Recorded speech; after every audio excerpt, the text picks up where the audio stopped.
La mecánica cuántica es aplicable a sistemas de dimensiones atómicas o menores.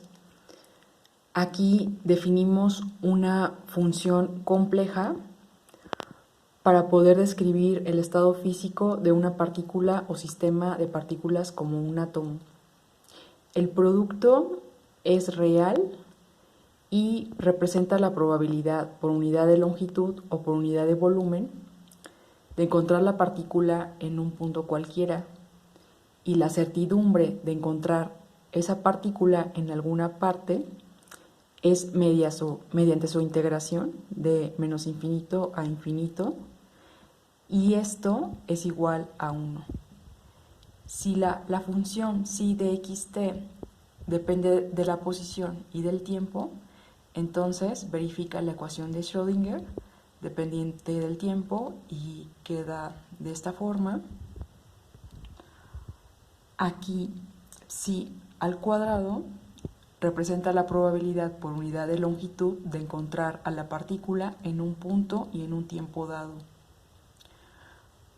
Cuando la ecuación se encuentra en un estado estacionario, es decir, que psi y la energía potencial no son funciones del tiempo, queda expresada de la siguiente forma, en la que este término a la va a representar la energía total como la suma de la energía cinética más la energía potencial, y esto es igual al momento al cuadrado entre 2 veces la masa más la energía potencial. Y los términos a la izquierda están representados con el operador hamiltoniano H. Entonces, todo este lado es el operador hamiltoniano, y al integrar todo podemos ver que la ecuación de Schrödinger, independiente del tiempo, es igual al operador hamiltoniano psi de x igual a e por psi de x. En otras palabras, en la clase anterior lo que estuvimos viendo era que para la mecánica de Newton teníamos una trayectoria x de t, y a partir de esta podíamos obtener la velocidad, la aceleración y también la fuerza, ya que con saber solamente la posición de esa partícula podríamos entonces determinar información dinámica y cinemática del sistema.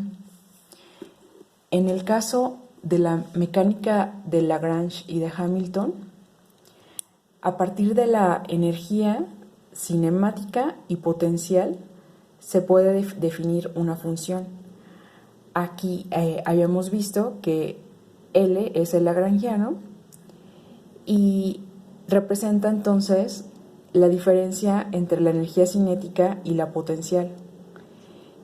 Realizando la integración de una trayectoria, podemos obtener entonces la acción, que significa que nosotros a partir de la energía podemos conocer entonces la trayectoria, y aquí entonces es a partir de una posición.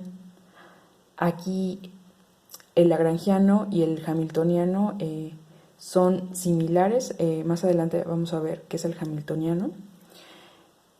Ahora, abordando lo que es la mecánica cuántica, cuando tenemos aquí el producto de delta x por delta p, esto tiende a h barra, y esto es el principio de incertidumbre de Heisenberg.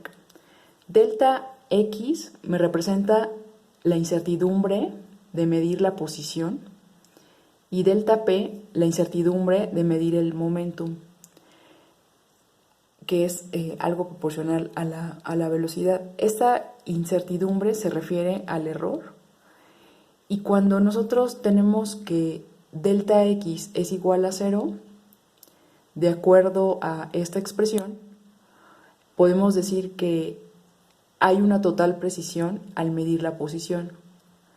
Pero cuando ocurre esto, entonces, delta P, entonces, al tener H barra entre delta X, vemos que tiende a infinito, y entonces la total, se obtendría entonces la total incertidumbre del medio, o sea, el momentum, y cuando delta P es igual a 0, tenemos entonces la precisión total en el momentum, pero la total incertidumbre ahora en la posición.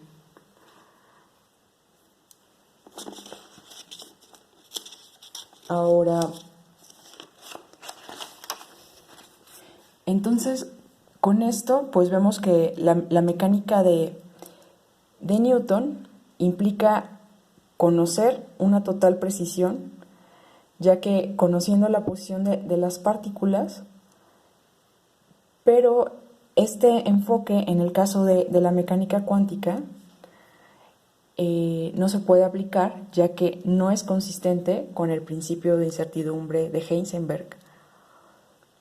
Entonces, para el caso cuántico, sí es posible determinar la energía sin conocer la posición, y la mecánica de Hamilton es más apropiada, ya que no requiere especificar la posición. Entonces, H es el operador hamiltoniano. Cuando, por ejemplo, haciendo un paréntesis, tenemos aquí un conjunto de números y aquí otro conjunto, una función f me va a establecer una correspondencia de este conjunto con este. Por lo tanto, aquí y sería igual a f de x. En el caso entonces de un operador, por ejemplo, acá tengo funciones, dos conjuntos de funciones. El operador aquí, en este caso L, me va a establecer una correspondencia entre funciones. Por lo tanto, aquí tengo V, esto es igual a L de U. Y bueno, existe también otro ejemplo en el que puedo tener una derivada con respecto a X, y aquí puedo tener estas dos funciones, ¿no? De coseno y de seno. Eso sería, pues, un ejemplo. Y entonces, con esto, pues, también podemos ver que tenemos funciones y números. Y en este ejemplo, entonces, que cuando son funcionales, pues establece una relación entre funciones y números, ¿no? Por ejemplo, todo esto. Ahora, entrando aquí a la ecuación estacionaria de Schrödinger, cuando no depende del tiempo, tenemos entonces aquí un término cinético y a un término que es de potencia. Y de manera simplificada, entonces era el hamiltoniano, psi igual a la energía por psi, ¿no? Entonces esta es la ecuación de Schrödinger. El hamiltoniano aplicado a la función de onda, y la función de onda se refiere a la dualidad de una onda-partícula descrita por de Broglie, y esta E se refiere entonces a la energía del sistema. La letra psi se refiere a la amplitud de la probabilidad y es una función compleja. Aquí tenemos la densidad de la probabilidad. Aquí tendríamos este término también, que es la probabilidad de encontrar la partícula en dx, y aquí tenemos la condición de normalización. Entonces,